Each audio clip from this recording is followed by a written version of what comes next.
I'm good. I'm excited. I'm ready. I feel like every episode just gets like I'm more and more excited and confident and proud to be having these conversations together. No, me too. I've been having so much fun, and I think that's the best thing about everything. Yes. I've been getting a lot of knowledge out of everything, so I know the listeners are too.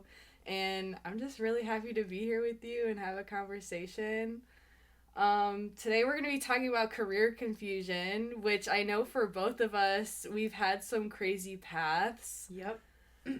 Non-traditional. Yeah. No, I'm really excited for this. I know my path has been kind of crazy. I've done this and I've done that, and I'm always constantly changing my mind to try new things. And so yeah, I'm excited to talk about career confusion, and I still don't know what I'm doing. Me neither. I really don't either. But we're figuring it out one day at a time. We are figuring it out. I guess to start, what's kind of been on your mind lately when it comes to your future, like career-wise? Yeah, so I'm in my last year of school, and with that, I feel a little bit of pressure to kind of get a better idea of what I want to do once I graduate.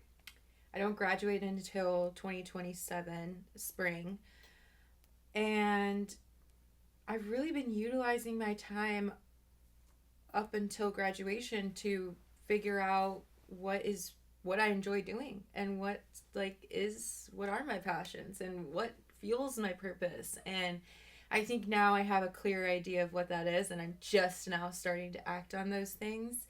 And I have very, very outrageous and large dreams, goals, ambitions for myself. And I just can't wait. Like I feel like I'm ready to put things out into the world and actually take a leap of faith and pursue what I really want to do, which is be a public speaker, be a motivator, be a published author, and be a podcast co-host. Like, these are all things that I really, really want to do, and it took me a long, long, long time to figure these things out for myself. But through trial and error and many different opportunities and a lot of rejection, I think I figured it out. That's awesome. And it's so nice to be like excited for the future. Yes. You know, because I know for a long time, I mean, I still even have moments in my life where I'm like, oh, I don't know if I'm ready for that next step, because you get that anxiety that you're like, oh, I can't do that. But it's like really pushing yourself to, you know, do the things that you want to do, because if you don't try, then you're never going to know. Exactly. And I think just getting over that fear, accepting that you're going to be uncomfortable when you're trying to do new things and be a part of, you know, new environments and opportunities, it's hard. It's difficult. And honestly, all I have to do every single day is say that I believe in myself enough, that I believe I belong in the room. I believe that my voice, you know, holds value,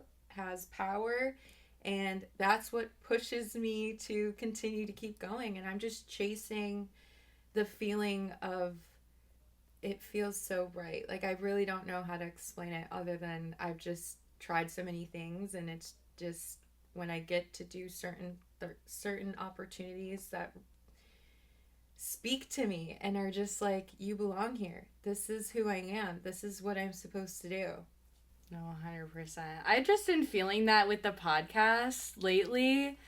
I'm just like, gosh, like, I was talking about it in therapy the other day, and I was just like, wow, like, I feel like what I'm doing is, like, very positive, and it's making me a better person, and it's leading me into directions that I didn't think I was gonna go in for myself. And so, like, it's nice to, like, get out of your comfort zone, because I would have never done this a few years ago. Like, we talked about doing it, And I'm just like, no, who am I to start a podcast, you know? Like, what am I doing? But it's like, it's really just putting yourself out there, trying and seeing where it takes you. Mm-hmm. I mean, I think that's the beauty in everything. Mm-hmm. There's no straight path. There's no right or wrong when you're, exploring different options and figuring out what you truly like to do.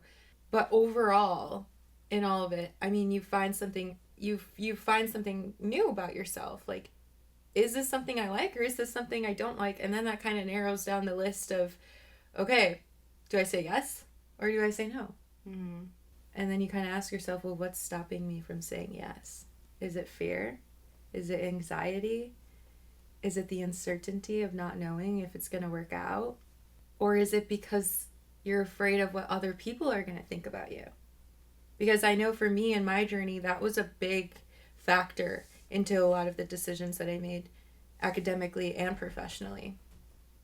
But once I got over that fear, once I got over that need for validation, that of like what other people think of me and how much that doesn't necessarily matter at the end of the day, that's when I was able to fully be myself and fully take risks and do things that I never would have thought I would have ever even accomplished in my life. Seriously.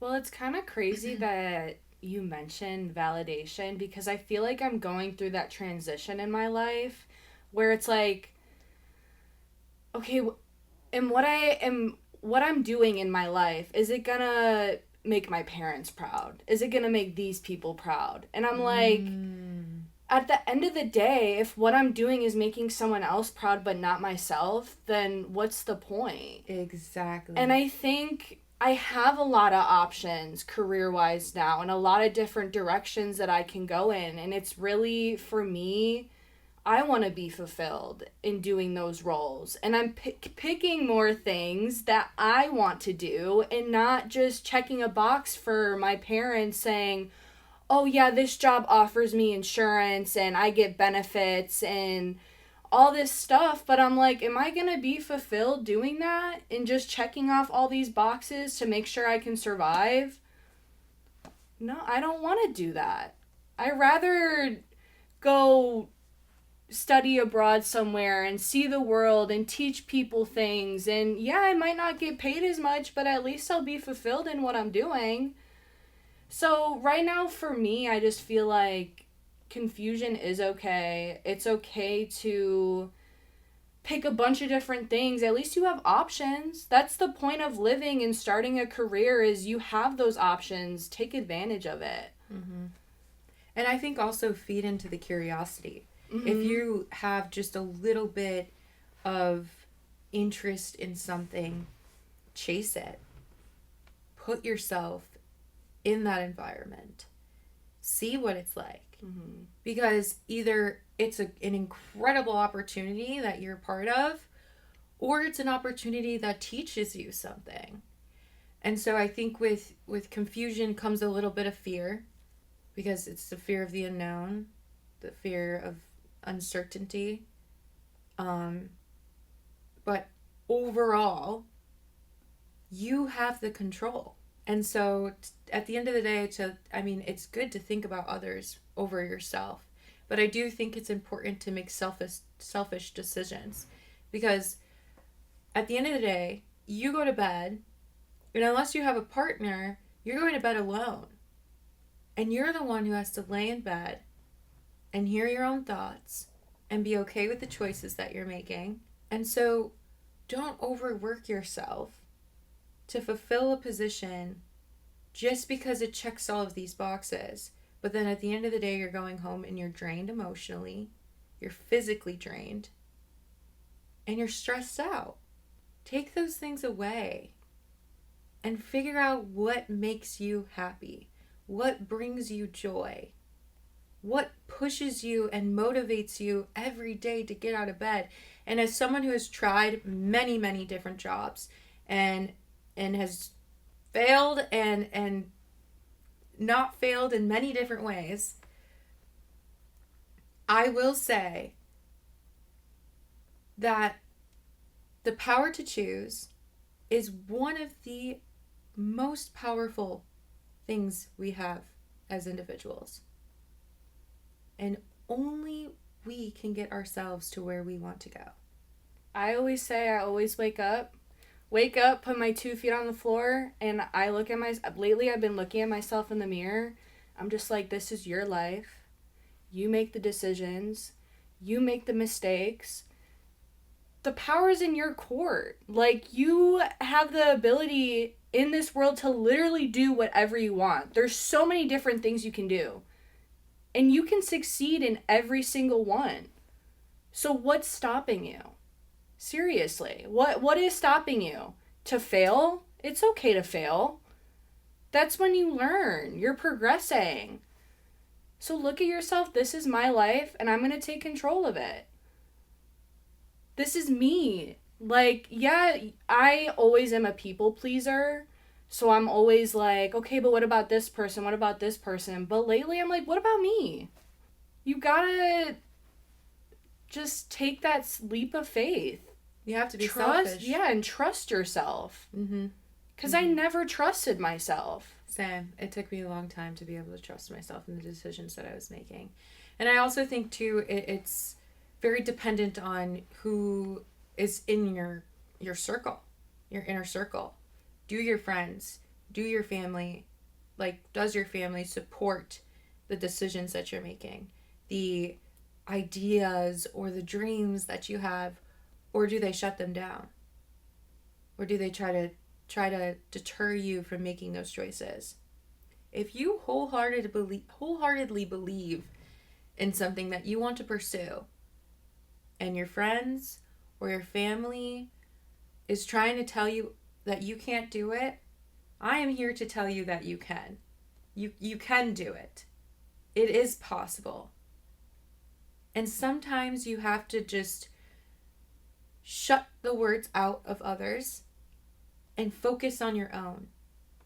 And fuel yourself with enough positivity and enough motivation and enough dedication and hard work to get those dreams accomplished. And it's possible, but it's lonely. And you're gonna, outgrow certain relationships, friendships, all of those things. It's inevitable. But at the end of the day, you are in charge of you, and career confusion is normal. It's inevitable. And I think now more than ever, it's probably very prominent just given what our job market is. But I'm here to tell you that if you continue to say yes to opportunities that align with you, your morals, your values, you will do incredible things. And you will surprise yourself along the way. And you will meet people who will celebrate you, who will uplift you, support you, and trust that you're making the right decisions. No, absolutely. I think once you say yes to certain things that do align to, like you're saying, your morals, a lot of more doors open and a lot of more people you meet, and that's how you make connections. I used to never connect with people, but that's really how you can succeed career-wise, by talking about things, seeing what their interests are, how did they get the career that they wanted. I mean, I think that's really important. I just started taking that pretty seriously recently, and I thought, I think it's been going really well. And I know you've been doing the same thing. You've been connecting with students, kind of seeing where their head's at, and kind of seeing where where this generation's going. Yes, and trying to help. Yeah. And bring better, stronger tools and resources to really help people believe that they can get to a certain point in their lives of having full confidence in themselves. So I believe that's important. And confidence is not something they can teach in the classroom. It's not something that they can teach, to you. It's something you have to teach yourself. Because confidence isn't something that we're born with. It's something that evolves over time. Through practice, through repetition, through rejection, through obstacles and adversities and not having the answers, but getting up and doing it anyway. That's how confidence is created and made. And we are the product of that. 100%. If you would have told middle school me that wanted to be a public speaker and I wanted to stand in front of a crowd of people and talk to them about my life, my journey, she probably would have ran away. And said, no, I would heck have. no. Heck no. Girl, what? But the high school version of me, that was where that dream became a reality for me. That's where I saw the potential. And I didn't fully believe in myself of seeing it as a real thing. And it wasn't until I was, 24, 25 actually, that I actually saw it as something achievable. But that's not something you hear of every day, where I remember in kindergarten, my teacher asked our class to draw what you wanted to be when you grow up. Everyone around me in the classroom got to work so quick and were drawing teachers and doctors and superheroes and firefighters and the normal jobs you hear day to day people taking on. Normal careers. I literally had no idea what I wanted to be when I grew up. I sat there looking at my blank paper for what felt like an eternity. And then I came to the conclusion of drawing a mailman. I didn't even draw a male woman. I drew the mailman. I wanted to be a mailman when I was in kindergarten. Hey, I love my mailman that comes by to my house. I actually talk to him. And that's where that comes from, was me and my sister would go and get the mail every single day after school and greet the mailman, and he was so nice, and he would give us the mail personally, which he probably wasn't supposed to do that, but he did it anyways. And he was very kind. And because he was so kind and so nice and was there every day, very reliable and consistent, the same time every day, I wanted to be him. Mm-hmm. It wasn't the job of delivering mail every day. I wanted to be a kind, consistent, genuine person who impacted other people's lives in such a small way. That's so awesome that he literally was that figure for you that I want to be a good person and I want to help people, and it was your mailman. Yeah, that's awesome. At first, obviously, I didn't make that connection. I didn't understand the deeper meaning of it. But now that I look back, that's exactly why. I did not want to work at a postal office. No, I just wanted to be a nice person. And I wish I had that drawing, but I remember it so vividly. And I remember they hung them all up on the wall in the hallway. And every day I'd walk past it and I kept asking myself, why did I draw a mailman? I was the only mailman. My picture was the only mailman on the wall of teachers, doctors, superheroes, firefighters. But that's a true story. Stop. Side note, I'm so sorry, but that reminds me of the videos. You know, the preschool graduations, and the kids go up and they're like, what do you want to be when you grow up? And a girl goes up, she's like, I want to be pregnant. Literally, so sorry, that's just what it makes me think of. And then there was another kid that was like, what do you want to be when you grow up? And he was like, a garbage man. And I was like, period. But those videos are so cute because it's just they're wholesome. They're just those kids, obviously, they don't know what they really want to do, but it's the things that they pick, it's sometimes those things are what inspire them, or yes. Just what you were saying. So, well, thank you for sharing. That's awesome. Yeah. That's cool. I guess, going into, being a kid, mm-hmm. kind of want to talk about career expectations versus reality, what you thought your path would look like mm-hmm. Growing up. So I guess the question I'll ask you is, what did you think your career would look like by now? Asking yourself when you were in middle school, what did you think that you would be doing right now? Honestly, I had no idea. You had no idea? Yeah, so I never really I I forced myself to have this idea that I wanted to work in the medical field. And that was basically when I was younger, I really looked up to my dad a lot. And he went to school, got his associate's degree to be a anesthesia tech, and he worked in the hospital. And my aunt, also on my mom's side, she worked at the hospital.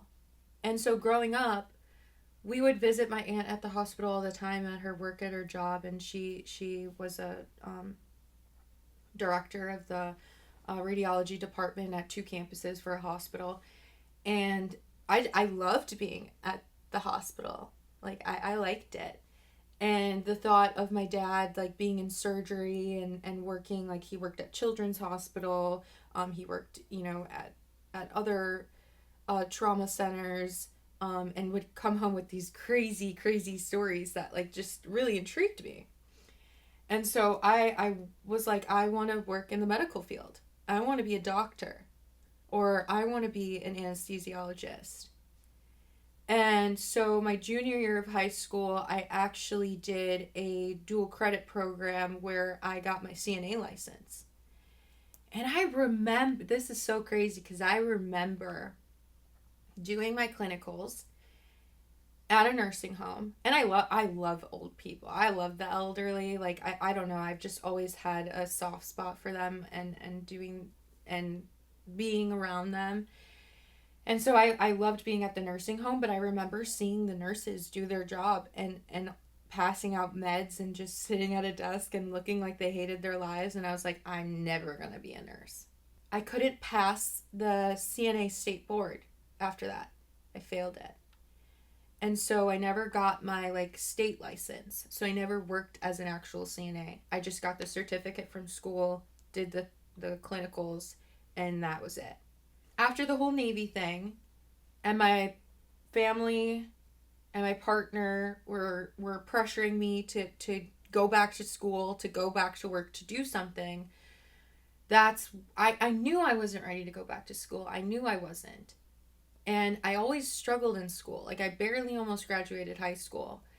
And yet I applied to work at the hospital because somehow I still was like, working at the hospital interests me.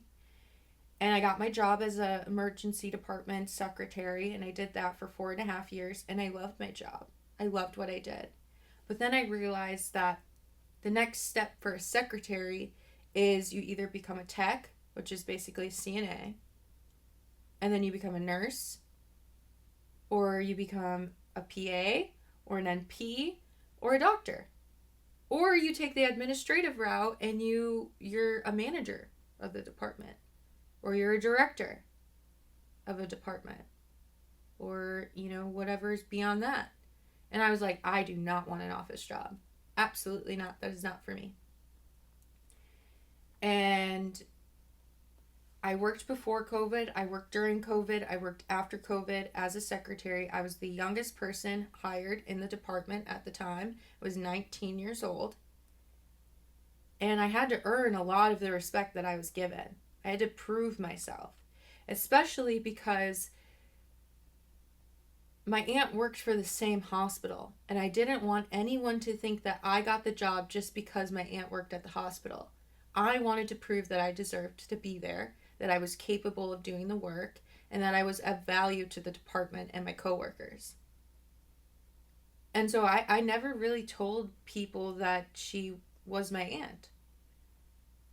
Obviously my boss knew, because they work together sometimes. But other than that, I really didn't want to tell other people because I didn't want them to think that I just got the job just because I knew someone. And I worked really hard. And I loved my job. Seriously, I looked forward to going to work. I answered phone calls. I sent faxes. I spoke with doctors and nurses. And because I had a little bit of background being, going through the CNA program, I knew what I needed to do to help the nurses and help the techs and help the doctors and anticipate, certain situations. And working in an emergency department specifically is a very fast-paced environment. And I think that that is what shaped how hardworking and how quick I get things done. People tell me that it's rare that others are so quick to get things done and are on top of things and send things right away and are so professional.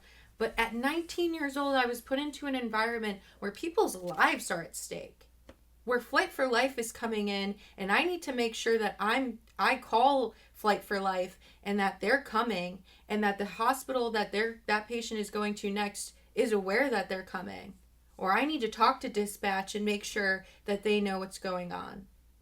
Dang. Like, this was like literally within seconds that I needed to get things done. So I learned how to work quick, how to turn things over, how to anticipate something before it ever even happened. And that was drilled in me for 4.5 years. And those skill sets transferred into everything that I did after that. Even though I didn't work in a hospital anymore. I didn't work in an environment where lives were at stake. But that shaped me so much. And it only recently occurred to me that how much value that job really had. I mean, I knew I had purpose every day in what I was doing, but beyond that and how those skills transfer in other areas and other places is insane to me. And then after that, I did life insurance. And life insurance is like, you're making cold calls. You have to, find a need for a family. You have to figure out how to sell the product that you're selling. And you have to be able to close a deal. I had no business experience whatsoever when I got into life insurance. And that was really, really hard for me. And then after that, I was a waitress. And with waitressing, I love talking to people. I'm really good at talking to people. I'm good at getting things done fast, right? I'm good at customer service. I'm good at anticipating needs. I know what it's like to sit at a table and want your coffee done. The place that I worked was a diner, and they taught me a lot. Even though it wasn't my favorite job in the entire world, I learned a lot. They taught me how to anticipate a customer's needs and make sure that the customer is happy, because your tip, which is what, you live on, is dependent on how the customer feels during their time in your section. So when you sit in my section, your coffee cup is never going to be empty. You're never going to have to ask me to bring you napkins or bring you extra sauce or do whatever. I'm going to anticipate those needs because I'm going to treat you how I would want to be treated if I was sitting in the booth. And so I'm probably like a really hard customer to please sometimes, but I can tell good service from bad service, a good waitress from a not so good waitress. And that's all because of the one diner that I worked in, which then helped me when I worked at Harley Davidson at their restaurant. I was really good working there. Management told me all the time. I could anticipate needs. I could fill an experience. I could connect with anyone. I could be professional when necessary. And I liked it. I thought it was cool. Like, I when it would get busy, would it be stressful sometimes? 100 million%. But also at other times, like, you work in a team. And it's important to be able to trust your team and help each other so that, things can run a lot smoother. And that was something that I had also learned in the emergency department. I'm not just a secretary. I work with other secretaries. I work with other nurses. I work with other doctors. And so you have to really be a team. And so I learned the importance of teamwork throughout all of the positions I've ever had. I worked in fast food service at Culver's when I was 16 years old until I was 17. So for a whole year, I worked at Culver's. And I fucking loved that job. I loved it. I ran that shit. I really did. I loved working the drive-thru. And I don't know if anyone knows this, but maybe you do if you work in fast food service. But they're timed. From the moment your car pulls up to the ordering menu, machine, whatever, there's a clock that starts. And you have a certain amount of time to take that person's order until they get to the window, pay, and then they drive away. And you want it to stay within the green. And if you get good times, all those things go to corporate. And if you get good times, there's incentives and whatever, whatever. But I was like, I love drive-through. That was my fucking shit. I hated it. And that's like, I hated it. That's also, fast-paced and anticipating but also having a certain level of patience, because you can't say to someone, anything else? Anything else? Okay, please pull forward. No, you have to hi, welcome to Culver's. What can I make fresh for you? And then they have to go through their whole order. What would you like to drink? Do you want any sauces? Okay, please pull forward. You can't rush them. Mm-hmm. And then that was very dependent on team effort as well. And then I worked at Woodman's, and that place taught me time management. That was the first job I ever had that was you need to clock in by this time, and if you're even 2 minutes late, you get a point, and they're very strict on points. There was no bullshitting. Because Woodman's is such a good place to work. It's employee owned. They give their employees bonuses every 3 to 6 months. Wow. Cash. There's incentive. When I worked there, well, not cash, but whatever I'm trying to say. Under the table. No. But they also would give incentives for referring someone. So if let's just say you wanted to work at Woodman's and you used me as a referral, you got hired, I'd get $200. If you stayed, a lot of places. If you stayed for 30 days, I'd get X amount. If you stayed for 90 days, X amount. That place was incredible and paid their employees very well, but it was very competitive. There were a lot of people that wanted to work there. So they knew they could be strict on a lot of their policies and procedures. And so you could not no call, no show. You could not show up late. You had to take your breaks. You had to punch in. You had to punch out by a certain time, or you get points and then you get fired. I kind of like that job. It was interesting, but it taught me a lot. It really taught me about time management. Obviously, time management didn't carry into the rest of my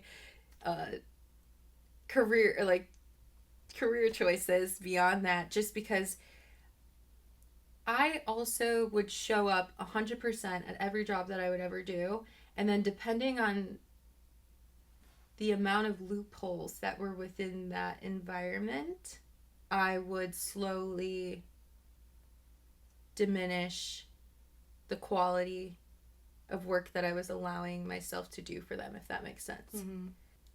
And yeah, I learned a lot. I used to think that doing many different jobs and holding many different positions was something to not be proud of and something to be embarrassed about, because they tell you on your resume, if you have so many different positions, it's not a good thing within a short amount of time, right? Well, I had jobs that I was holding for a year, and then the hospital 4.5 years, and then life insurance for 6 months, and then waitressing for 6 months. And now I haven't had a job. I mean, I got hired for esports, but that was only a year, not even, maybe 9 months that I got paid for that. My internship with Parkside, which is very minimal work in my opinion. So when I hear it like that and I think of it on a resume, I'm like, what do I really have to offer? Because your resume is what you send to companies to hire you. And who's going to want to hire someone who's had they're going to say you can't hold a job. I think that's so BS, personally, because... No, I agree. I think, because I also have a lot of different career path journeys, jobs that I didn't like, and I think that shows growth. Once you're at a place for a certain amount of time, you reflect and you're like, is this really what I want to do? Can I see myself doing this long term? Or how can I progress here? If it's okay, that's not something I want to do, okay, find a new job, move on, get a new skill. It's very valid from that point of view. But from a company's point of view, when they're hiring individuals, that's not what they want. They want someone who's consistent, who's reliant, who's played to the system, who's had a job for many years, has experience in that field. And so for someone like me, I would assume it's going to be, if I wasn't doing everything that I've been doing as a student, I think it would be hard for me to get hired. I I'm great in interviews. I feel fully confident in interviews, but what I don't feel confident in is my resume. And having one single sheet of paper determine whether I get an opportunity to sit in front of someone and tell them why I deserve the position and why I would be of value. I get 4 slots of the last 4 things that I did with the qualities that I have, and that's it. See, I'm the opposite. I think my resume is super strong, and I think it also, yeah, your and resume is incredible. my interviewing, that's what puts me down. I'm not fully confident in interviewing yet. Am I getting better by doing it a little more? Yes. But am I fully there? No. I mean, I think that's what gets me, because I can easily type out my resume and say all the wonderful things that I've done in every skill that I learned in each job, but it's saying those things and being confident in myself and being like, yeah, I did that. It's hard for me. I don't know why, but it's crazy to be like, we're opposite in that. But it's normal. I feel like you're going to succeed in certain things and you're not going to be so good in the other things. But it's like, what are you going to do in those things that you're not good at to be better? Yes. And I think that's what I'm going through right now. It's like, okay, I just interviewed for Apple. I had 2 interviews. And I reflected a lot on those interviews of like, what could I do better? I didn't get the job. It happens. But I think it's a blessing and a curse at the same time. But it's like, okay, learning from that, that's the first interview that I had in a really long time. How can I build from this? Because I still surprise myself in many different ways, but it's like, I know there's improvements that I can make. 100%. But I will say, Emily, you worked really hard to prepare yourself for those interviews. Because that's the thing, is like, they don't teach you interview skills in school. They don't do they don't do mock interviews. That's not really normal. I had an incredible professor at Gateway Technical College who gave us that opportunity as students to do mock interviews with business professionals, and I thought that was an incredible opportunity. But that's not normal. Mm-hmm. And so for you, who is a product of public school, the military, working different jobs, you've never had an opportunity for someone to teach you how to do an interview. Where for me, when I was 18 years old and I entered the Miss America organization, that's how I learned about interviews. And it wasn't just a normal job interview. It was an interview for a position within the Miss America organization, being you were a title holder. You had to pick a community service initiative, represent that. And then you go to this interview that's 10 minutes long with like 4 to 5 different judges sitting right in front of you who can ask you anything. Anything. School, career, politics, opinions, your likes, your dislikes, literally anything under the sun. And having to drill and practice and prepare myself for an interview like that, I'm like, holy shit, I can go into an interview for fucking anything. Do anything. And I'm fine, because now I just have to tell you why I want to work for your company. All I have to do is do research, figure out what the mission is, what the values are, see how that fits into who I am, how I would fit that position specifically, what I have to offer, and talk to you as me. Mm-hmm. And I love talking to people. But when it gets that specific, it's really not that crazy. But that's how I was able to gain the confidence. You didn't have that. Most people don't have that opportunity. So then what do you do to better prepare yourself? It's building that confidence on your own. Which also takes a lot of time. Yeah, it's mock interviews. It's utilizing AI to have conversations with it, to have it ask you questions, give you harsh feedback. That's literally how I prepared for Apple. It would literally ask me a question and I literally had to speak back to it. Yeah. Like I was in an interview. Yeah. That's repetition. That's practice. That's how you gain confidence. And then you can also, another option is you can have your family or your friends get on a FaceTime call with you or a Zoom call with you or a Teams call or whatever and do a mock interview with you. Hey, I'm applying for this position. Can you just Google a couple questions for me and help me practice for this mock interview? The right people will say yes. And it doesn't even have to be that long. Dedicate 10, 15 minutes a day to practicing those things. Write down some questions on a note card and look in the mirror and ask them to yourself and practice your answer. Be aware of what you're saying. Be aware of the filler words you're using.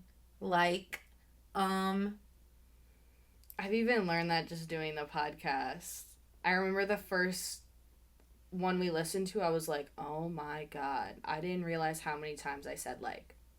I was like, oh my God. So I've gotten a little better over time that we've been doing this, but it's a really hard thing to unlearn. It is. It is a very hard thing to unlearn. And slang. And just... Swearing. Yep, swearing, filtering yourself. That's why we called this podcast Unfiltered and Evolving.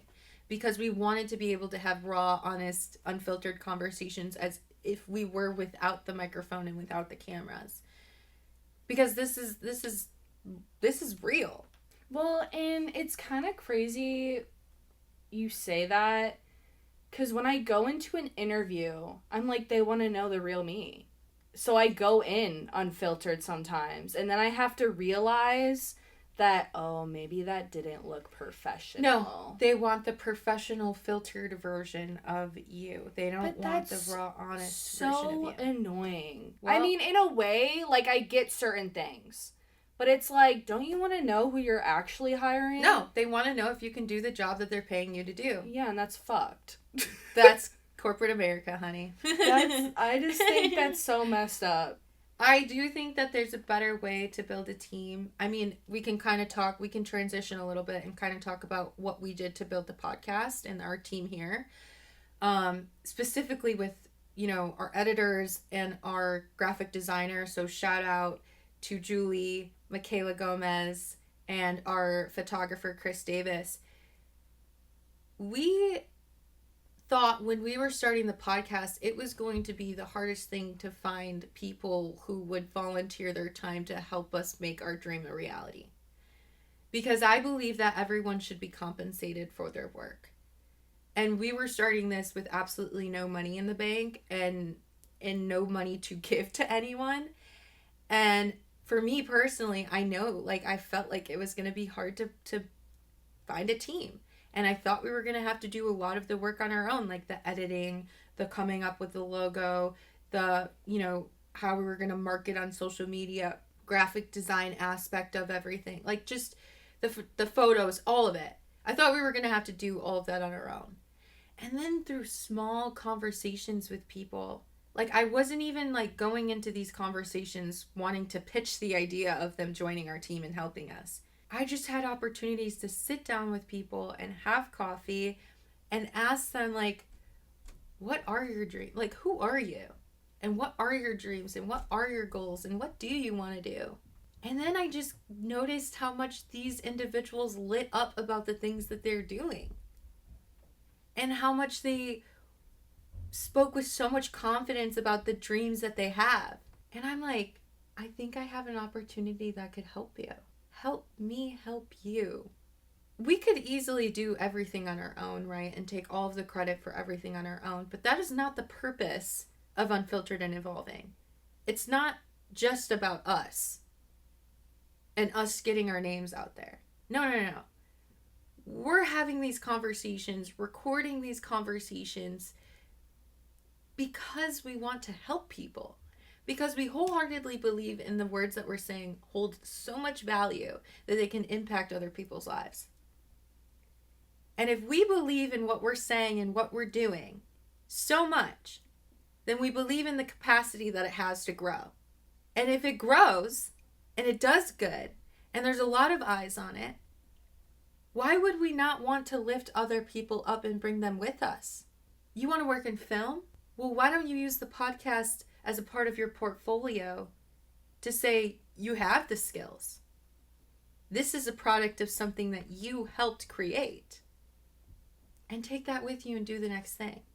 You want to be a creator or a graphic designer, you want to start your own company, you want to work for a big company, but you need to build your portfolio? Use this. Help us. Create, do what you do naturally. And we want to help you get to the next step. You want to be a photographer and you want to run your own company and do that every single day? Capture us. Mm-hmm. And help us get our story out there and our message. Because I wholeheartedly believe in what we're doing so much that I believe that it will grow into something that is unimaginable. I really don't think we're going to be able to digest exactly what happens. And I can't even anticipate what's going to happen. But as I was telling you, like, 20 likes is a lot of likes. Because picture 20 people in a room. 50 likes? That's a lot of likes. Imagine 50 people in one room. 100 likes? 100 people in one room? And then when you think about the power of what podcasts really do and the amount of listeners that they really have when they're successful, it's hundreds and thousands and millions. We can't do this on our own. This isn't, Unfiltered and Evolving is not just about us. It's about giving other people the opportunity to change, to learn, to grow, and achieve their dreams. 100%.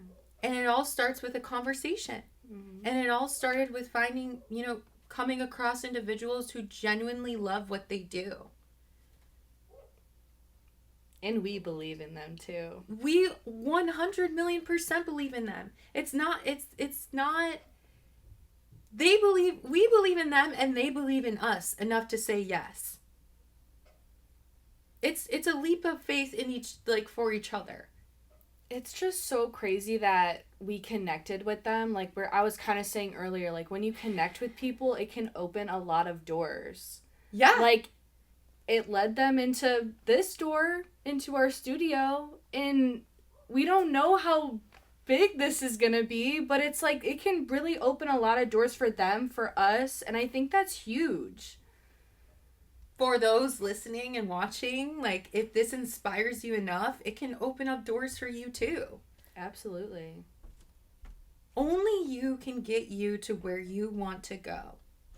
People can present you with opportunities and options and try to point you in the right direction or tell you what to do. But at the end of the day, you have a choice. And with career confusion and not having any idea of what you really want to pursue, my advice to you is trial and error. Work a bunch of different jobs. Do some volunteering. Don't be stuck at a job where you don't want to go to it just because you need the money. It's not worth it. Money comes and goes. I want you to talk about your journey, Emily, and how you ended up where you're at today, and if it's somewhere where you thought you were going to be at 25. Oh, I mean, honestly, I thought I had everything mapped out. I mean, you're little me, middle school. I'm playing softball and volleyball all the time. I'm like, I'm going to be a pro softball player. Like, that was my dream. Like, which is like a crazy, like, when I told my parents that, they're like, yeah, okay. But that was my reality for me up until about high school. And then I kind of start to see I'm older. I'm looking around the real world. And I'm like, okay, my parents are doing this. Why? And then I'm also playing with girls in softball. And they're like, oh, so what are you going to major in? And I'm like, what do you mean? Like, I have to go to school and I have to pick a major? I just want to play softball. And they're like, no, you have to, like, pick something. And I'm like, well, what are you doing? And basically everyone was going for teaching, nursing. What you would say is, like, the basic, like, woman career. I mean, obviously, women or men can do it, but like that's a big thing that girls are like, yeah, I'm gonna be a teacher, I'm gonna be a nurse. So I'm like, okay, I'll choose to be a nurse. Like, I want to help people, I want to do this. Isn't it so crazy how influential like our circles and how we grow up? 100%. Because then I started looking at videos of like, oh, what is nursing? And I'm like, oh, I am not wiping ass. Like, are you kidding me? I was like, I can't even see myself doing that. And props to the people that do that, because man, I was like, that's a hard job. I have a friend that's a nurse, and it's hard. It's a lot of hard work. You deal with a lot of stuff. And that's just not something that I was interested in. So obviously, my brother passing away took a huge toll on everything. Didn't want to play softball anymore. That wasn't my dream. My dream got crushed. I couldn't physically do it anymore. It was too much. Nursing was a no. And so I'm applying to all these schools, and yeah, I'm getting in, but I'm not getting any scholarships. So I'm like, who am I to go to the University of Alabama, which I really wanted to go to? You got in there? Yes, I got into the University of Alabama without even, like, playing softball. Like, this was after, like, I'm not playing softball in college. I did not know that. Yeah, but it was $40,000 a year. Yeah. And I'm looking at my parents and like, yeah, we're gonna, like, split your tuition. Like, my mom pays half and my dad pays half.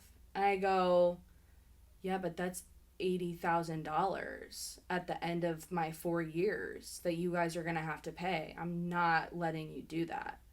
I, like, couldn't even live with myself. Because I know when my brother passed away, like, we got his phone unlocked. Like, we looked at a bunch of, like, notes that he was, like, kind of where his headspace was and where he was in life. He was like, I'm going to pay my parents back this, and this, everything that they did for me growing up. And I was like, he was 19 years old saying that he wanted to do this to pay my parents back. And I'm like, who am I to go to college for free and have my parents pay for it? I'm not doing that. And we're talking about thousands of dollars. So I was like, okay, how can I pay for school? What can I do? Can't get scholarships. My grades aren't great. Join the military. I mean, that was my friend, she was joining the Marine Corps, and she was like, join the Marine Corps, I was like, no, I'm not doing the Marines. Thank God. Absolutely not.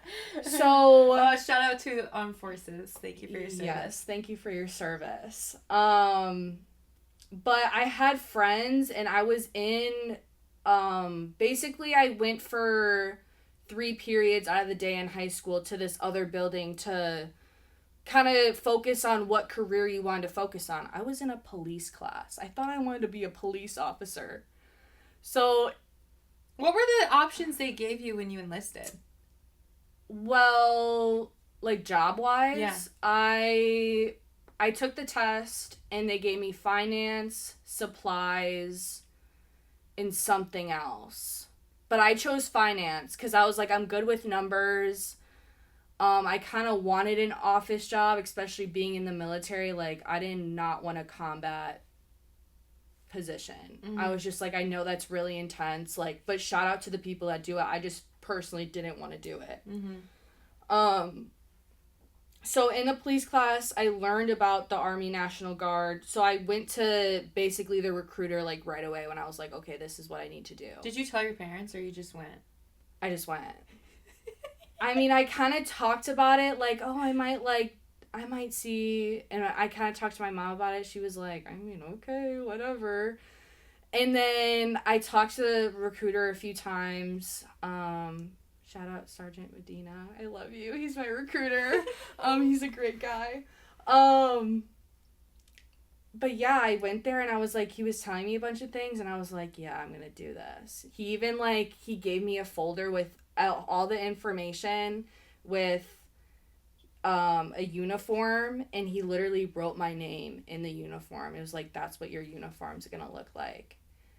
So I was like picturing like what I would look like, and I was like, yeah, like this is what I want to do. And I went home, and I remember my dad was sitting in the chair and my mom was, you know, doing something in the kitchen. And my dad goes, "You're joining the military?" I go, "Yeah," like, not really knowing what the fuck I was getting myself into.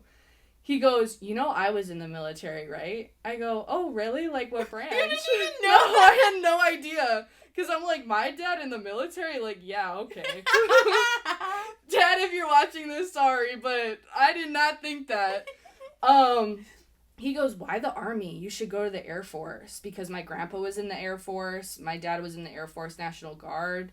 And at that time, I was like, what's the fucking difference? Like, there's no... I didn't even know what the difference was of each... Like, I had no idea what I was getting myself into. Okay, this is the definition of career confusion right here. And I'm still confused, okay? Like, let me tell you, I've been through hell and back, okay? So, I signed those papers. I remember signing those papers. It was January 31st, 2019. I'll never forget the day. Because I'm driving home from MEPS, I get in a car accident. What? It's literally, I kid you not, I was like, I thought it was a sign from my brother being like, what the fuck did you just do? Like, you just signed 8 years of your life away. I mean, 2 of those being, like, inactive years, but then I, like, started rethinking everything. I'm like, what the fuck am I doing? Like, is this even the right choice? Obviously, that was all in my head with the car accident. Like, obviously, I was just, like, probably overthinking everything. I was really overwhelmed. That's a really big decision to make. Yeah, and you didn't really consult anyone. You just did it. I just kind of did it. And my parents supported me 100%. I know my mom was a little like, "Are you sure this is what you want to do?" And I'm like, I have no choice. This is what I'm doing. Like, I really don't have a choice now. I already signed my fucking name on the dotted line. Yeah. And I was still in high school, too. Mind you, I still have a semester until I graduate. So basically, I was drilling every month as, like a priest. Like, I wasn't a soldier yet, but, like... Oh, so you got a little bit of what it was, like, experience into what it was going to be like. I drilled probably for 6-7 months before I left for basic. Left for basic the end of July... So, about a month after I graduated high school, 2 months. Yeah, 2 months after I graduated high school, left for basic. Went through basic and my job training, and I came back a whole different person. I mean, it kind of shapes you and develops you to be, like, a way different person. Like, I definitely was stronger, strong-minded, physically stronger, just like everything was different about me. And I think when I got home, a lot of people were like, "Who the fuck are you?" And I'm honestly grateful that I did it. Like, wait, can you tell this story about when you were in line to get food? Oh, please. So, a little backstory about me in basic training. So, well, tell them that you did no research. No. I looked at, like, maybe one YouTube video of, like, people doing push-ups and, like, the drill sergeants, like, yelling at them. I was like, oh, I can do that. Like, I can, like, deal with the yelling. Oh, my God. When I get there, this is the first time we're going in the DFAC. If you don't know what the DFAC is, it's basically the chow hall, like, in a university. But it ain't nothing like that. So, we're all in formation, like, getting in line, and just the drill sergeants are going crazy, like, yelling at everyone, like, if you're not in the stance right, like, just everything. And I remember this girl, and she was actually my bunkmate. She starts bawling her eyes out. And she just that's the same girl that was above you? No, that was someone different. This was, she literally laid right next to me. Okay. And she started bawling her eyes out. I will never, I remember her name and everything. I'm not going to say it, but, like, it's just, like, triggered in my head. She starts bawling before we go in the chow hall. And my senior drill sergeant, she goes, "Why the fuck are you crying?" And I'll never forget, she starts sobbing, and she waits a second, and she goes, "I miss my mom." And everyone goes fucking silent. And she goes, "What the fuck did you just say? You said you miss your mom?" She goes, "I'm your mama now." And it was just like, she's like, "Dropping 2 push-ups. Why would you say that?" And I looked, I was like, oh, I'm never crying. I'm not gonna, no, not a soul is gonna see me cry. Then we go into the chow hall. And I'm sitting there, I'm like, oh, this is the first time I'm about to eat. Like, I'm starving. And I remember they made us, like, put the trays in front of our plates, and, like, we literally had to, like, walk in unison. Like, it was so fucking weird. And I remember once we get to the line, like, I'm just chilling there, and, like, everyone's, like, standing up straight like a robot going like this, and I'm just like, oh, yeah, can I get this and this and this? And the drill sergeant goes, what the fuck are you doing? I go, what do you mean, what am I doing? I'm getting food. And he goes, no drill sergeant after that? Nothing? That's how you're gonna talk to me? I go, yes, drill sergeant. I go, I guess.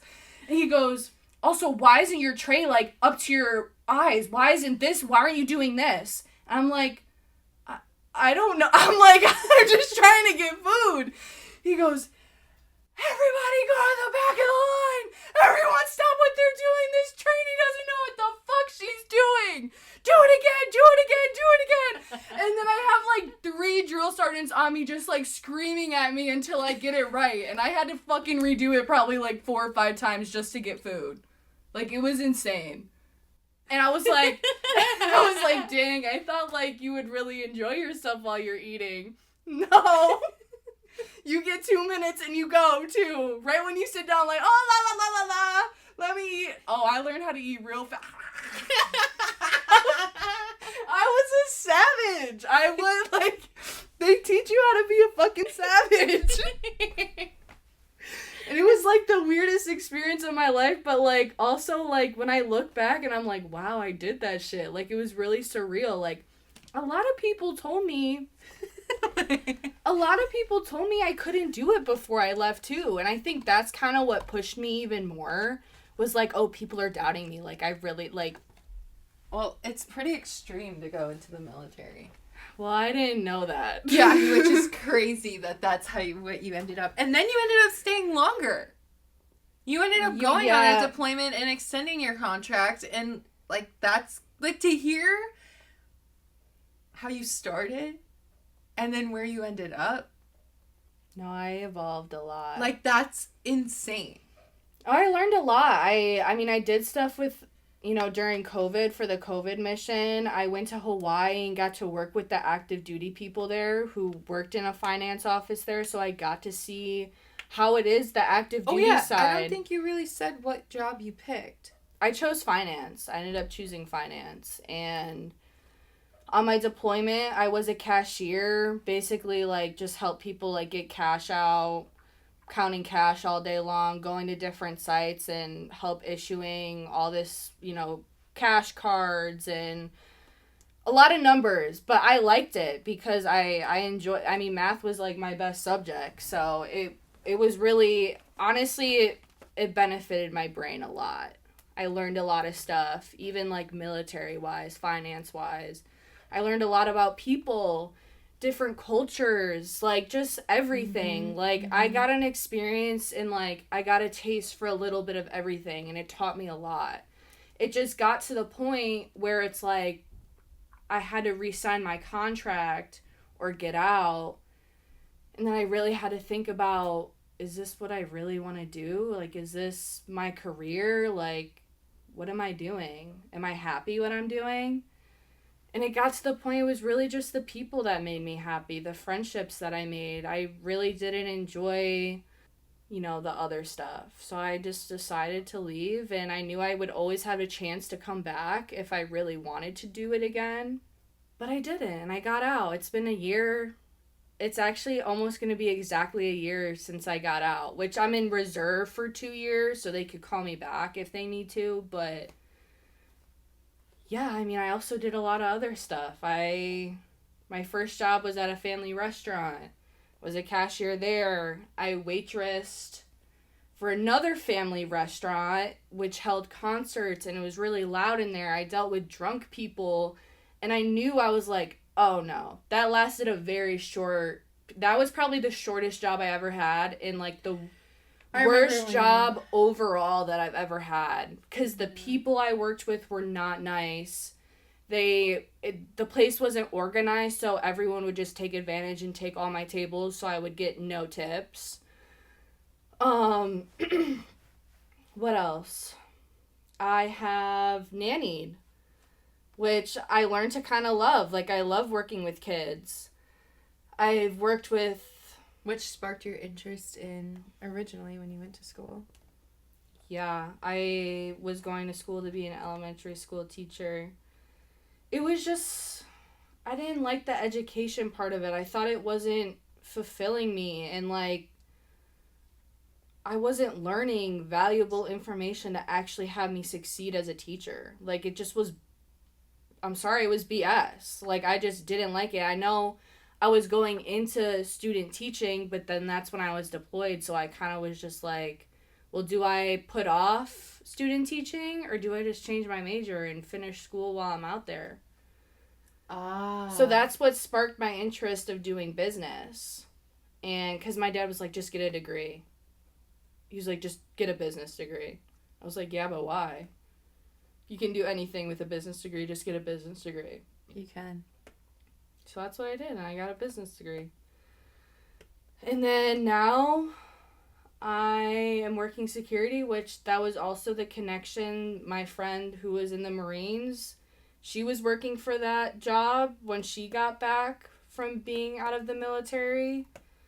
Because they treat, the veterans well at the company. We get paid a little more than just a regular security specialist. So I'm doing that, and I mean, I'm making decent money, but it doesn't make me happy. I'm just there to make money and try to survive, and while working there, and since I finished my degree in December, I've been looking for other jobs. I've been applying to a lot of places. Well, and your degree's in marketing, specifically. Technically, when I got the degree back, it says business administration. It doesn't specifically say marketing, but I did concentrate in marketing. I took a lot of marketing classes. Okay. So it is a broader degree, but I always say that it's in marketing because I concentrated in that. Okay. But yeah, ever since I finished, and I'm obviously still working security. I also work at the daycare at Lifetime. But I've been applying consistently since January or February for jobs. Yeah. And I've probably gotten a total of 3 interviews. Okay, well, let's talk about your new opportunity that might be coming your way. I mean, there's a few doors that are there that I could open. And the first one, which it's all I'm pretty interested in. Like, this is things that could really open doors for me in, like, a different future for me, would have to be getting my TEFL certificate. Which is teaching English as a foreign language. Yeah, as a second language. And basically the course is 12 weeks long, and it's really one-on-one experience with a professor that can teach you all the things that you need for when you are abroad. And you can pick between Europe, Asia, South America. Like, there's so many different places you can go and basically teach young kids how to speak English. And I think it's super fulfilling. Bless you. Thank you. So that's one door. And then Kelly sent me an opportunity to work as a marketing manager for Bugaloo in Aruba, which is like the biggest opportunity ever, because I mean, as you know, Aruba's like our second home. Like, yeah. We literally we have matching tattoos. Literally, we travel there all the time. Like, we at least go once a year. I mean, I know I've already been twice since December. But she sent me that, and Bugaloo is like one of my favorite places to go to watch live music. It's this like bar/restaurant that's right on a pier in the water, and they have live music and bands, and the waitresses sing, and they have happy hours, and it's just like a really, really good spot to go in Aruba, and we every single time we go to Aruba, we always go there at least once or twice. And when I saw the opportunity on Instagram, honestly, just literally scrolling on Instagram, I immediately sent it to Emily because I'm like, oh my God, this would be incredible for her. Like, one, Emily runs her own travel page on social media in addition to her personal page. She also does a lot of stuff for her brother's scholarship or memorial foundation.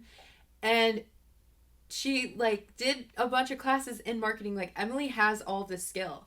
I feel like this job in Aruba would be, I mean, you know, everything happens for a reason, nothing's guaranteed, whatever. But I do feel like this is the first job that I've ever come across where I'm like, holy, like this screams Emily. Like, Emily would thrive doing this.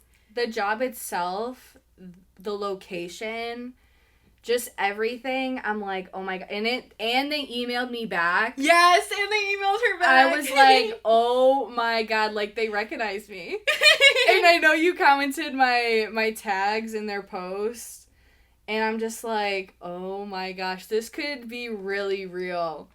And the only thing that does set me off, which I did email them, like I don't have a lot of experience. I only have personal experience marketing my own brands. But I mean, that's stuff that you learn over time. I mean, you're not going to have 100% of the experience when you first apply for a job unless you're overqualified for the position. But I think, like, overall, if you're willing to, like, do the work and admit when you're wrong and learn from your mistakes and be willing to learn, like, that will get you a lot further than just like staying stuck, if that makes sense. Yeah. Like, you could have easily been like, oh well, I don't have any experience being a manager, so I'm not going to apply for this marketing manager position. No.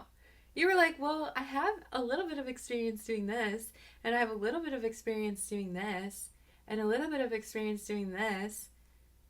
And then that gave you just enough confidence to be like, you know what, fuck it. And sometimes that's all you need. Like, that's what happened with me in esports. And when I volunteered to be their social media manager, I had no experience doing any of that beyond running my own accounts. And my accounts were not anything special either. And so I just was like, well, I think I have just enough experience to be able to BS my way and figure it out and see what happens. And I believe in you so much, Emily, that like when I saw that ad, I was just like, Emily needs to do this. And we were talking the other day, you would have, if Apple would have never rejected you, you would have never even considered this as an option. No. So we don't have the answer. We don't know if Emily's going to get this job in Aruba or whatever. However, the fact that she took a leap of faith, applied anyway, gave it her 100%, and that transferred into the things that she was saying in her cover letter. Like, it, when you read that stuff back to me, I could hear how naturally and genuinely and authentically you wanted the job, which I think speaks volumes. You can't fake wanting something. And I think that's like really what probably made them want to respond to you. And I'm just really proud of you because you could have easily just said, nope, not doing it. But Emily is the product of like, you don't have to have all the answers to do something, right? She joined the military and had absolutely no idea what she was getting herself into. She picked a job that she knew she would kind of like in the military and then found out that she really liked it. She chose pass and then like through trial and error was like, no, this isn't for me. And yet she's still right here. Like, it's normal to be, like, unfortunately nowadays it's normal to not know what you want to do. It's normal to be applying to jobs every single day and, like, not hearing anything. But I am here to tell you that rejection is redirection. And when one door closes, another one opens. And I wholeheartedly believe that everything happens for a reason. And only time will tell what that reason is if you choose to reflect on the choices that you're making. And the conversations that you're having. 100%. And the experiences that you're experiencing. I will say, since I have been actively applying for jobs for, what is it, May? I want to say about 4 or 5 months. It's okay to feel confused. It's okay to apply for jobs that you think are not in reach. It Put yourself out there, do it tired, do it sad, do it when you feel unmotivated. Just do it. But don't mass apply to a bunch of jobs just because they're hiring. No. Really try no. to figure out like what you're interested in, what you really want to do some research, look into the companies, and take your time. Because that's what I did. I did do that the first couple months. I was just like, oh, this job, apply, apply, apply, apply, apply. But lately, I only apply to jobs that I'm like, yes, this is me, this screams me. And I feel like those opportunities will come and you will get interviews for jobs that you actually really do want. Because all those other jobs I just clicked apply, I never got interviews. And I'm like, okay, maybe honestly I didn't even really want that job. Why did I even apply in the first place? So it's really just taking the time when you do apply to actually ask yourself, can I see myself doing this? Is this what I want for myself? If it came down to questioning whether you're going to be happy doing it or not, then maybe it's not for you. Like, and my advice to those of you who are full-time students would be to get involved, to join organizations, to volunteer, to join clubs, to get involved as an athlete or maybe with, intramurals. Because those types of opportunities will give you the experience that you need, that businesses and organizations and companies are looking for. And that's not something that I think is really talked about either. I think most people have this idea that you just go to school, you show up to class, you do the work, you graduate, you get a job. Well, in order to get a job, you need experience. How are you supposed to have the time to get experience when you're in school? Well, you make time. Like for me personally, I'm an online student, and I've always been an online student since I went to school, except for when I was taking Spanish classes. Those were in person because I was learning a foreign language. But being an online student really allowed me the time to take on extra roles and responsibilities that I wanted to do that weren't going to pay me like a job. Because for me, working and going to school was always very hard for me. Work was always a top priority, and then school came second. So I knew when I was going to go back to school that I couldn't work and go to school because money motivates me. And I needed to learn what motivated me without money to really figure out what I wanted to do.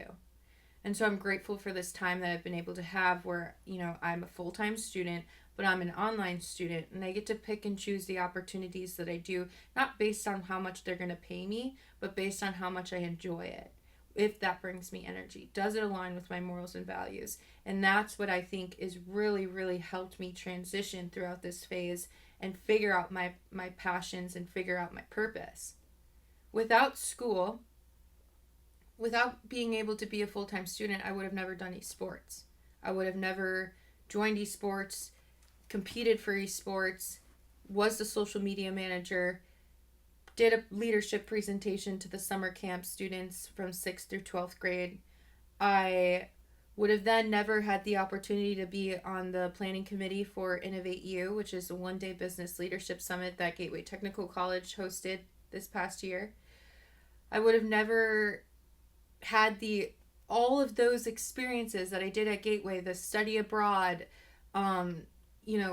esports, just being an active student, and then having the time to post those things on LinkedIn, which then got me noticed at Parkside, which got me the opportunity for my internship.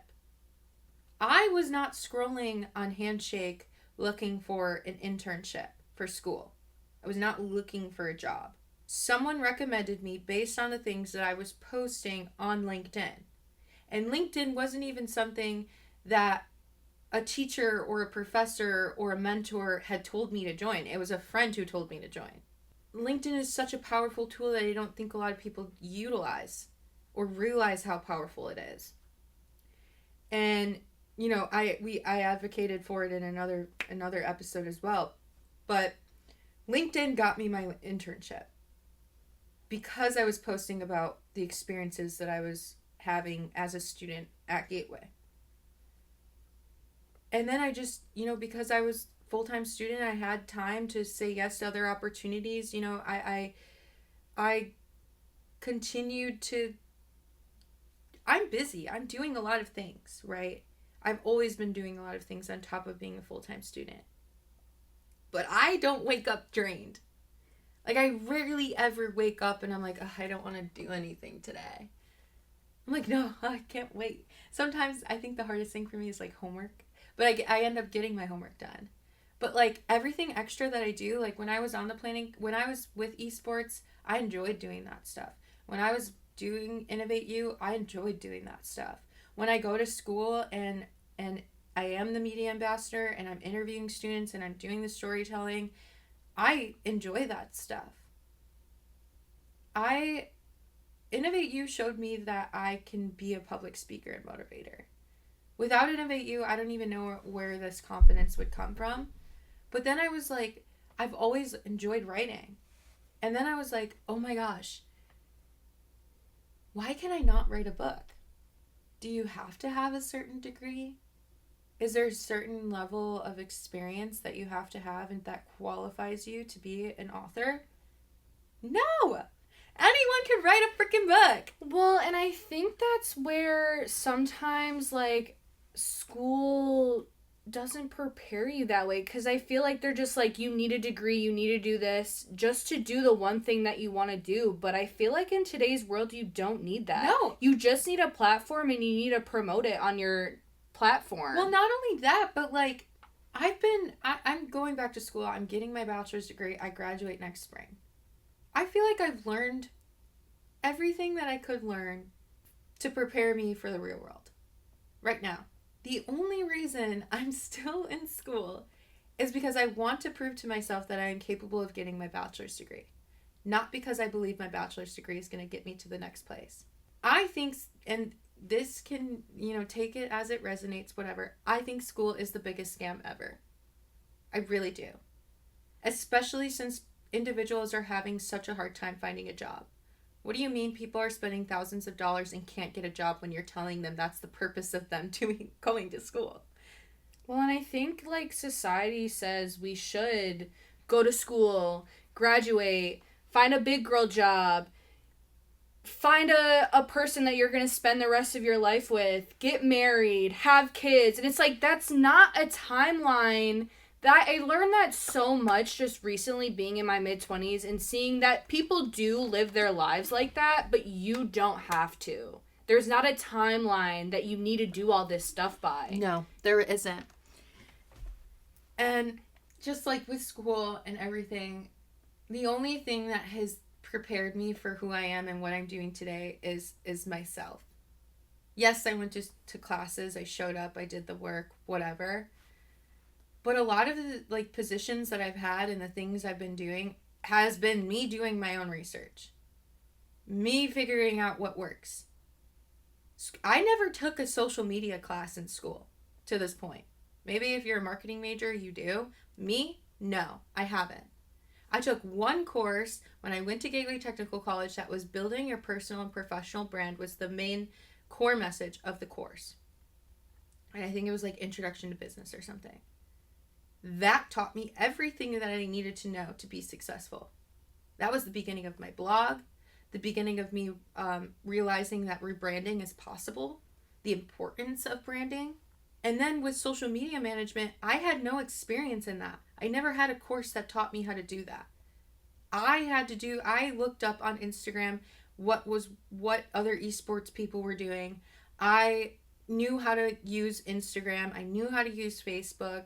If I didn't know, like Discord, I did not know how to use Discord, but I asked my peers from esports to show me how to use it so I could gain a better understanding. School did not teach me those things. School did not teach me to make a link, how to make a LinkedIn account, the importance of having a LinkedIn account, and what it can really do for you. That was an outside experience I had from school. School taught me how to write a business proposal, taught me the importance about the law behind business, taught me how to analyze data and analytics. It taught me how to use Excel. It taught me the basics of accounting. It taught me how to build my personal and professional brand, how to write technical papers. It taught me the basic level of understanding. And whatever you do beyond that is up to you. And that's why it's so important for you to get involved beyond being a student and just showing up. You have to apply yourself to those Yes. things. Because I think that was the biggest struggle for me was, okay, I got this piece of paper and I went through all those classes, but how did I apply myself outside? And I mean, I kind of reflect on what you're doing in your journey with school, and I'm like, I know I've talked about this in previous episodes, but it's like, dang, I didn't get that experience in school. Like, I did most of it online, you know, during COVID, and then I was deployed. And it's like, I didn't get those opportunities, and it's like, I think people need to take advantage of it. And that's the whole reason behind why I'm starting an initiative that's modeled after Innovate You called Next Gen, the Parkside Experience. Because it's an opportunity for students, for staff, for faculty to continue to grow, continue to communicate, network, apply what they're learning, and do better and be better. The durable skills of communication, of emotional intelligence, of authenticity, those things cannot be taught in the classroom. Networking, they can't. Mm-mm. There's no time, or I'm going to say the reason is because there's no time. And how do you do that? Next Gen is a campus-wide initiative that I have come up with to help students apply themselves, to build the confidence, to meet new people, to do the things that are lacking within the classroom, because these things are important. And it's going to be like pulling teeth to get students to show up in the first place. I know it is. But if you want to have even the slightest chance of feeling confident the first time you go into an interview, or the first time you step into that professional space, you're going to want to come to Next Gen. Well, I think even you having, like, getting those, even a few people to come in and speak to them and kind of just motivate them, that'll motivate them to get other people to join. Because I know for at least the little amount of time I was in college, in person at least, I was kind of embarrassed to go to things like that. Yeah, 100%. And that's another thing too, is, you know, it's by word of mouth. It's, you know, are my friends going to be willing to come with me as well? But also I want to tell you that at the end of the day, you are the only person who can get you to where you want to go, right? Your friends are not going to be applying to the same jobs you are. They're not going to be working at the same company you are. And so if you think that an opportunity is going to benefit you in what you want to do long term, you should do it, even if you're doing it alone. Take that leap of faith. Would it be nice to have a friend that you knew? Yes. But maybe you'll meet someone else who's in a similar position as you, who wants to do something similar to you, who thinks similarly to you. And you would have missed out on that opportunity as a whole just because your friends didn't want to do that or didn't see the value in that. Let them figure it out on their own. But don't be afraid to be different. Don't be afraid to step outside of your comfort zone. Don't feel embarrassed because you want something different from other individuals. And don't let what other people think dictate what you decide to do. If you want to join that club, join that club. Even if you're the only person who wants to join the club, join it. Start it. Do it. Because you never know. You never know what you can learn. You never know what you can teach someone else. You never know who you might meet. What other door opens because of that opportunity. It all starts with you. And if you have any ounce of curiosity to do something, do it. Fuck it. Do it. Roll with it. Because trial and error, baby. Rejection is redirection. If you want that job all the way out in California, apply. The worst thing they could say is no. Just do it. Believe in yourself. You want to start that business? Do it. Fuck it. Maybe it'll blow up and be successful and make you a fuck ton of money. Maybe it will fail. Either way, I can promise you, you will learn something from it. And just because it fails the first time doesn't mean you can't do it again. And again. And again. That's what I'm doing. I'm taking this last year of being a student, and instead of applying myself to start to rebrand something, to fix something that's broken, to whatever. No, I'm starting new things. I'm starting things that I want to do. I'm writing a book. I'm starting a podcast. I put together a website for my public speaking career because that's what I want to do when I graduate. I'm going to Mexico for a study abroad because I want to be fluent in Spanish. I want to be bilingual. I don't know if any of these things are going to work out. I really don't. I don't have all of the answers. But I feel deep down inside that I'm making the right choices, and I believe in what I'm doing so much that I don't care if it fails. But I care if I don't try. Well, and I think like the unknown is very uncertain, but it can be very powerful, and you can learn a lot. And that's when you learn, you grow. Yes.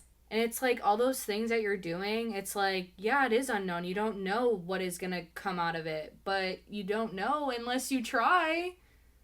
The worst thing anyone could ever tell me is no. Set those meetings. Ask someone to get coffee. Connect with someone new on LinkedIn. Stop someone in the hallway and tell them you admire their work or you want to meet with them. The worst thing anyone could tell you is no. And then rejection is redirection. How bad do you want it? I used to say so much when I was first beginning my journey back to school, I wish I had a mentor. I wish I had someone who could tell me what to do, when to do it, and give me an answer. My friend Alexa, I remember crying to her because I had no idea what I wanted to do with when I was competing with Miss Racine and study abroad. Because if I won Miss Racine, I probably wasn't going to be able to do study abroad. And if I really wanted to do study abroad, I probably wasn't going to be able to do Miss Racine. And I felt like I was being forced to make a decision when I didn't even know what was going to happen in the coming months. And I remember crying to Alexa in the car and saying, like, I just wish I had someone who could tell me what to do. And she's like, Kelly, you always say that. You always say you want someone to tell you what to do. She's like, but only you can decide what to do. You have the answer. Whether you want to accept it or not, you already know. And people can give you their opinion. They can tell you what they think you should do. But you know yourself better than anyone, what you really want to do, what the right decision is. Just trust yourself. She's like, you're always giving other people advice, but you never take your own. And I literally remember, like, in the middle of crying, looking at Alexa, and I'm like, Alexa, you're so right. Well, and I think that happens a lot because I know I do the same. Like, I am always, like, motivating other people and telling them that, yeah, you can do this. Like, what's holding you back? And then when it came to me, I was, like, holding myself back and not listening to myself. Like, maybe just listen to myself and I would be the most powerful person in the world. And I'm learning that. It takes time and it takes confidence, growing yourself, which also is a big journey, what I've dealt with in therapy, which is a whole other thing, which we've discussed. But it takes a lot to find yourself. And I would say, just to wrap things up with career confusion, if you do feel confused, like, you're not alone. You're not alone. You're discovering yourself. Life isn't a checklist. What else? You're not behind. You're not failing. Trial and error. Stop comparing timelines. Confusion doesn't mean you're failing. There's so many things. Just, it's okay to be selfish sometimes. Be patient with yourself. Yeah. It's okay to not have all the answers. And only you can get you to where you want to go. Period, point blank. This is all our first time living, you know? Like, I just feel like there's no rule book, there's no manual, there's nothing. You can meet people who can influence you, who can be a mentor to you, who can influence you, encourage you, motivate you. But at the end of the day, it's what you decide to do. It's the choices that you make that get you to where you're going. And if you don't know what you like and you don't know what you don't like, then you can restart. Yes. Try working. Work at McDonald's. Work there. See what you like about it, what you dislike about it, the types of qualities and skills that you're picking up, and move from there. There's no shame in starting at the bottom and working your way up. There's no shame at having a resume that is all over the place.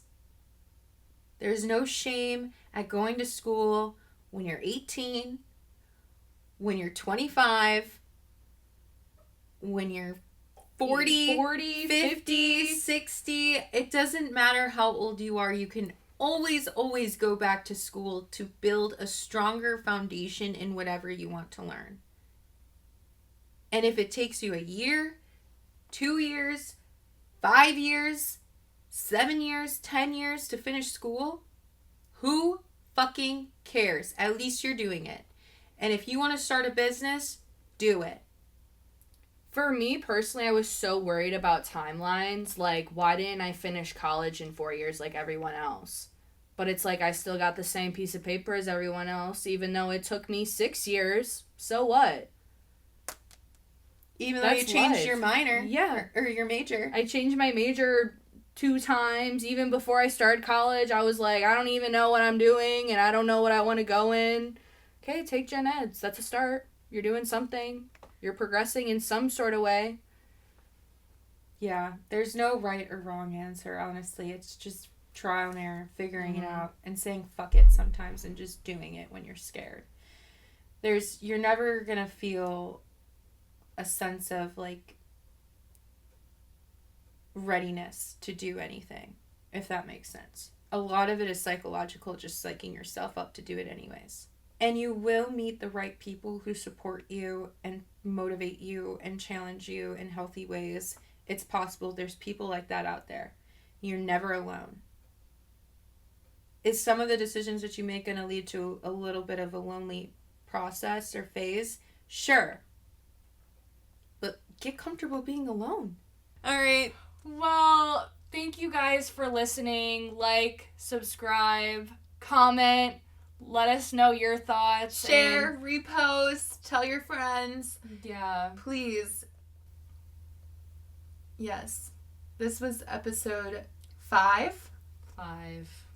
Career confusion. Career confusion. It's okay to be confused. Honestly, embrace it. This life, you're meant to be confused and not have all the answers. Fake it till you make it, baby. 100%. All right, loves. Well, one more episode to go. Yes. Thank you guys for listening. This is Unfiltered and Evolving. Bye.